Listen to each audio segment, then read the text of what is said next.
और लूथरा ब्रदर्स पर कैसे सियासत शुरू हो गई वो अब आपको दिखाएंगे।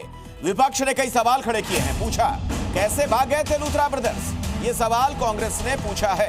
तो अभी की बड़ी खबर अपने दर्शकों को बता दें, गोवा अग्निकांड को लेकर अब देखिए किस तरीके की सियासत हो रही है। लूथरा ब्रदर्स आखिर थाईलैंड कैसे भागे, कांग्रेस ये सवाल पूछ रही है। विपक्ष के नेताओं ने इस पर हमला किया है सरकार पर। लूथरा ब्रदर्स जिन्हें अब थाईलैंड की पुलिस ने हिरासत में ले लिया है और बहुत जल्द उसे हिंदुस्तान लाया जाएगा, लेकिन अब इस मामले में राजनीति भी शुरू है।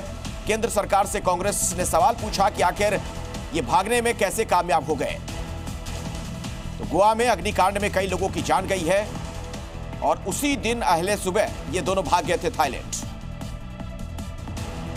लुकआउट जारी था, इंडिगो से सामान यात्रा नहीं कर पा रहा था, पर एक घोषित वांछित अपराधी को इंडिगो से गया और वो सुरक्षित पहुंच गया था। मैं तो कहता हूं कि मोदी सरकार को इस बात के लिए नोबेल पुरस्कार मिलना चाहिए कि देश के जितने घोषित वांछित अपराधी हैं उनको सबको उन्होंने सकुशल बाहर फरार कराया।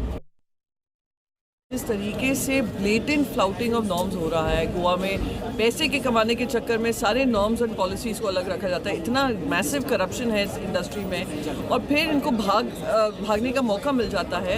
इनके पासपोर्ट रिवोक नहीं होते हैं, इमिग्रेशन ऑफिशियल्स इनको रोकते नहीं हैं, लुकआउट नोटिस नहीं जारी होता है और वो थाईलैंड भाग जाते हैं क्योंकि पूरे देश ने इस पर हंगामा मचाया था। इसलिए इन्होंने जाकर उनको डिटेन किया। मैं अब उम्मीद करती हूँ कि एक्स्ट्राडिशन ट्रीटी हमारी थाईलैंड के साथ होगी और वो जल्द से जल्द इंडिया लाए जाएंगे और उन पे सख्त से सख्त कार्रवाई होगी।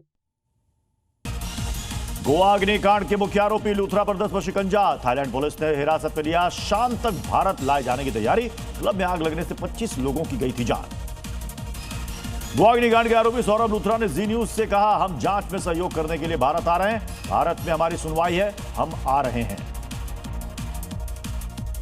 राजस्थान के हनुमानगढ़ में एथेनॉल कंपनी के विरोध में भारी बवाल, पुलिस और किसानों में टकराव, आगजनी और तोड़फोड़, स्कूल कॉलेज और इंटरनेट बंद। प्रधानमंत्री मोदी आज एनडीए के सांसदों के साथ करेंगे संवाद, शाम 6:30 बजे पीएम आवास पर होगी मुलाकात। सभी सांसद संसद भवन से शाम 5 बजे बस से होंगे रवाना। यूपी में घुसपैठियों पर बड़ा एक्शन जारी, बहराइच में नेपाल बॉर्डर पर बांग्लादेशी और रोहिंग्याओं के खिलाफ चेकिंग अभियान, चेक किए जा रहे हैं लोगों के आधार कार्ड।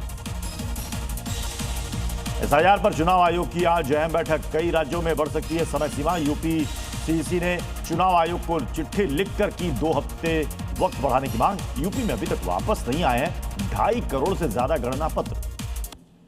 जम्मू कश्मीर आतंक के खिलाफ सबसे बड़ा ऑपरेशन जारी, सर्दियों से पहले घुसपैठ की फिराक में आतंकियों के नापाक इरादों को देखते हुए एंटी टनल और एंटी ड्रोन ऑपरेशन तेज।